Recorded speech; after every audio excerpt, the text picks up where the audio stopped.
Hey everyone, so what we're going to take a look at today are one-step equations that involve division in which the variable is at the end of the equation. This is really tricky. I think in typically grade 6, 7 class, you're going to see an expression where maybe it looks like, x divided by 3.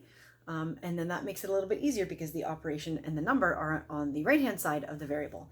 But I want to show you how to do this one because it exists. It's real. It's a one-step equation. And it is substantially harder than, the divided by 3 where the variable's in front. But I just think you guys should know how to do this if you see a future in high school. So let's take a look at this. This is really challenging.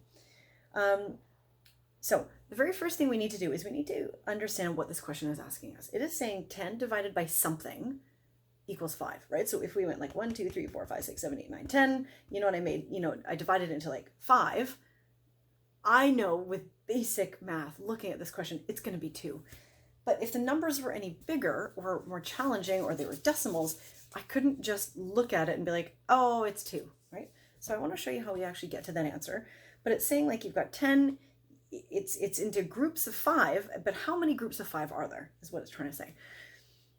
So typically what we do is, the opposite of division is multiplication when it comes to equations. But before we can do this, I want us to picture what this looks like as an expression. So if I wrote this in a slightly different way, it's actually going to look like this, 10 over x. That's what divided by looks like. That's actually how fractions look.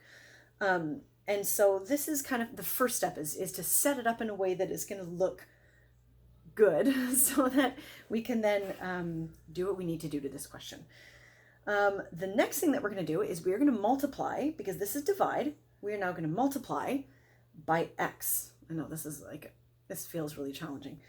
So we're going to multiply by x to kind of get rid of x. So what's going to happen is I'm going to multiply by x over here, and let's just make x look like this so that way it looks different from the multiply sign. So now I'm multiplying by x on one side. I'm going to multiply by x on the other side.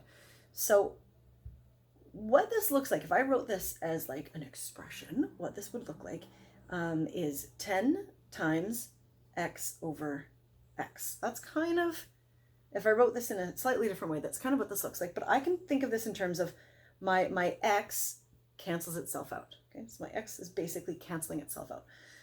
So what I'm left with is 10. Yeah, so let's just go back because this is like a lot has happened so far, okay? 5 equals 10 divided by x. I rewrote it so that way 10 is over the x. That looks a little bit, it's just a different way of presenting division.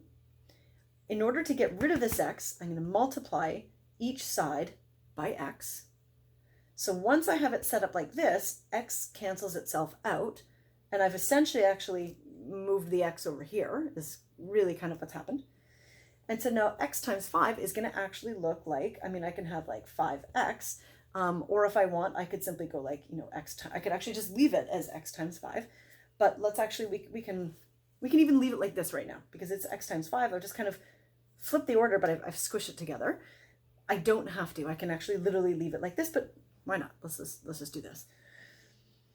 Now I need to divide each side by the same thing to get rid of the number. So now I can have x on its own.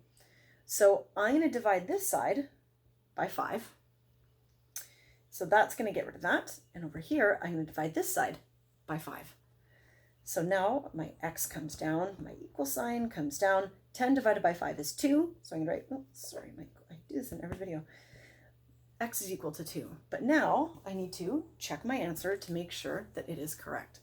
So if my question is 5 equals 10 divided by x, I'm going to take my answer and I'm going to plug it in where x is. So I've got 5 is equal to 10 divided by 2. And now I'm going to actually do the 10 divided by 2. So it's going to equal 5 equals 5 because 10 divided by 2 equals 5. So this is tricky. I think as long as you follow step by step, you just kind of mimic the pattern, everything works. The pattern works. You just have to get used to seeing what that looks like because this is substantially harder than seeing it the other way around. All right, good luck. I hope that helps.